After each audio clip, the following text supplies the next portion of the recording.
गदरा में अवस्थित मोबाइल कंपनियों के 2 टावरों को हटाने की मांग पर अनशन पर बैठी हेमा घोष ने तीसरे दिन एसडीओ के लिखित आश्वासन के बाद अनशन को समाप्त कर दिया। गदरा में अलग अलग कंपनियों के 2 मोबाइल टावरों को हटाने की मांग को लेकर आमरण अनशन पर बैठी रिपब्लिकन पार्टी ऑफ इंडिया की हेमा घोष ने तीसरे दिन एसडीओ आलोक कुमार के लिखित आश्वासन के बाद अनशन समाप्त कर दिया। एसडीओ ने जूस पिलाकर अनशन तोड़वाया।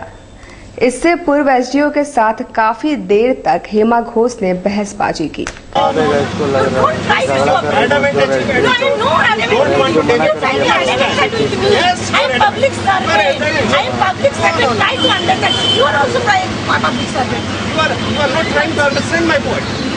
Explain everything. I have already explained. I have explained to your delegates also. No. Whatever good possible. Sir, try to understand my problem. What problem you are facing? Tell me. No. I'm telling everything. गदरा का एक mobile tower हटाने से your problem will be solved. ये देश की समस्या है solve हो जाएगी। तकलीफ कीजिए। 2 साल में घनी आबादी में जितना टावर है वहाँ हटा दीजिएगा। 2 साल में ये भी आपका पावर नहीं है। So what is your power, sir? I want to ask you. Listen me first. That is a matter of policy decision. ये रातों रात चल सकता है। मुआवजा देना क्या? मुआवजा दिलाने के भी मुआवजा देने के भी रूल बोल रहे हैं आप। आपका काम क्या है सर?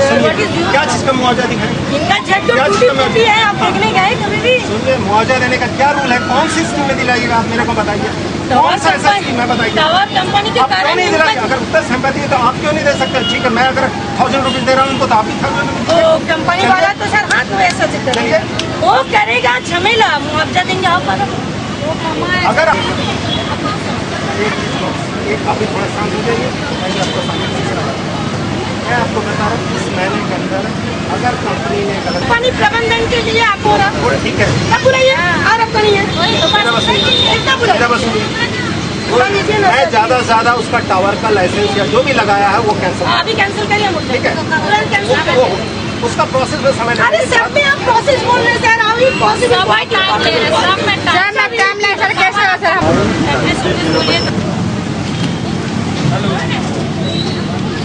केला है उसके हिसाब से नंबर सभी आबादी के इस घर से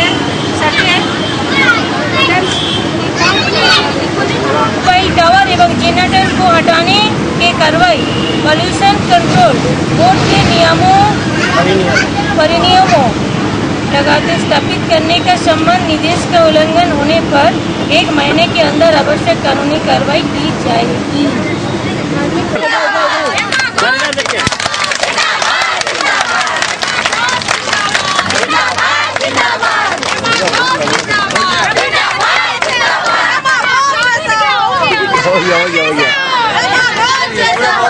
चलिए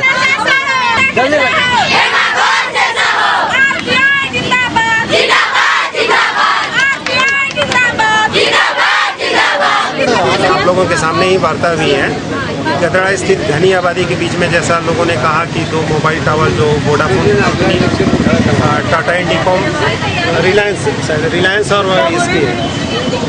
और इंडिकॉम की है, जिसकी वजह से जो दीवार से एकदम सटा करके बना हुआ है या जनरेटर लगा हुआ है और जनरेटर से धुआं या बहुत ज़्यादा उसकी ध्वनि की वजह से आसपास के घरों में परेशानियां हो रही हैं। लोगों ने कहा कि बच्चे बीमार पड़ जा रहे हैं और इस संबंध में मैं हेमा घोष को आश्वस्त करता हूं कि जो भी नियम के तहत में या जो भी कोर्ट के डायरेक्शन है उसको हम लोग देखते हुए, जो भी पोल्यूशन कंट्रोल बोर्ड के गाइडलाइंस है उसको देखते हुए आवश्यक कार्रवाई करेंगे।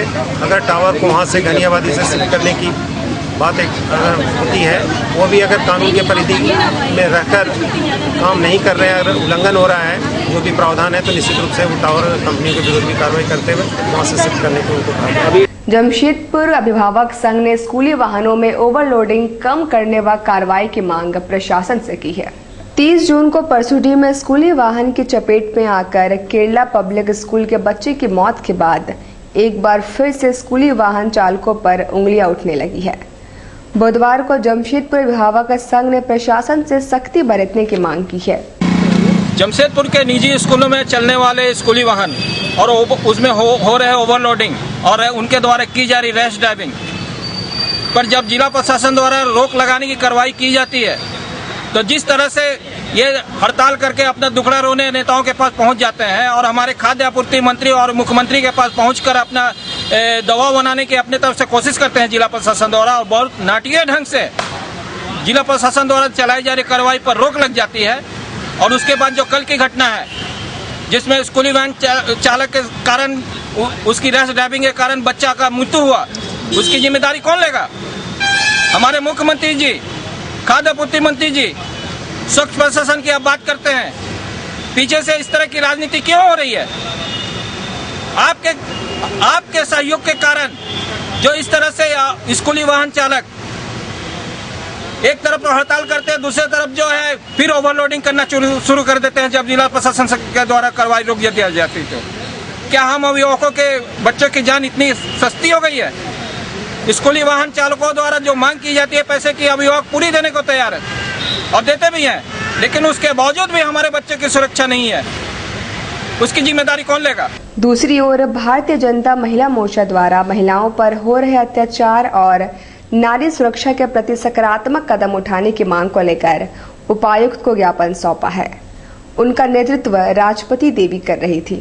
आपका बिष्टोपुर पोस्ट ऑफिस के सामने, आपका स्कूल कॉलेज के सामने सारे अड्डाबाजी हो रहा है लड़काओं को और महिलाओं को, लड़कियों को समस्या से झेल रही है। आए दिन छेड़खानी, अभद्र व्यवहार हो रही है, इसका कोई निदान नहीं हो रही है। इसी के कारण है जो हम लोग आज महिलाओं पर अत्याचार हो रही है, उसके लिए भी हम लोग एसपी साहब से मिलने आए। नई उड़ान संस्था द्वारा बुधवार को आयोजित रक्तदान शिविर में लगभग 85 इकाई रक्त संग्रहित किया गया।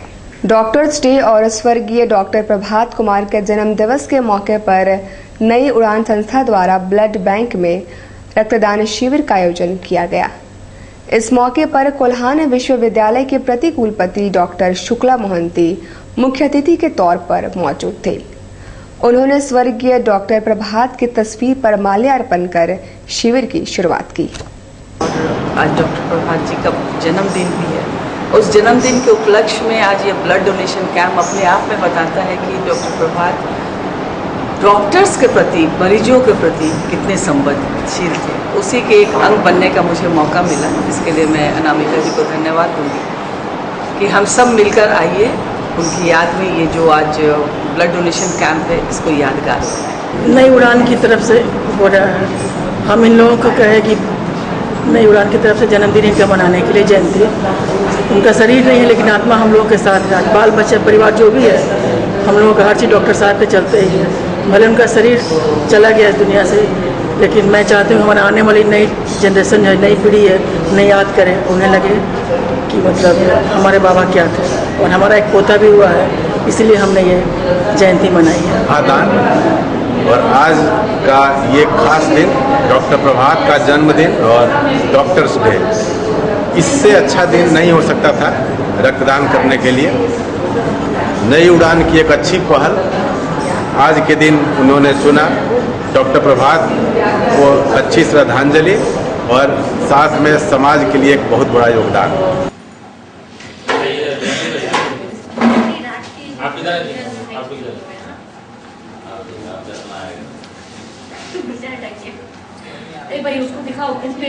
आज डॉक्टर्स डे के उपलक्ष्य में उड़ान जो एक सामाजिक संस्था है और विभिन्न क्षेत्रों में समाज सेवा का काम करते आ रही है, तो उसके द्वारा ब्लड डोनेशन कैंप का आयोजन किया गया है।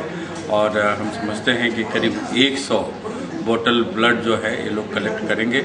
और पहले भी अनेकों बार ब्लड डोनेशन कैंप ये लोग अरेंज किए हैं और बहुत से ज़रूरतमंदों को इन लोगों ने सहयोग किया है। निश्चित रूप से हम पूरी उड़ान संस्था के जो भी सदस्य हैं उसको ढेर सारी शुभकामनाएं। और दूसरी तरफ रोटरी क्लब ऑफ जमशेदपुर द्वारा भी रेड क्रॉस भवन में रक्तदान शिविर का आयोजन किया गया, जिसमें बड़ी संख्या में लोगों ने रक्तदान किया। ब्लड डोनेशन कैंप ऑर्गेनाइज कर रहे हैं। जो 1 जुलाई से उनका साल स्टार्ट होता है, तो शुभारंभ जो है हम लोग जो है आज 1 जुलाई है ब्लड डोनेशन कैंप से कर रहे हैं। जमशेदपुर रोटरी क्लब मेन जो है उनका टारगेट है 150 बोतल ब्लड कलेक्ट।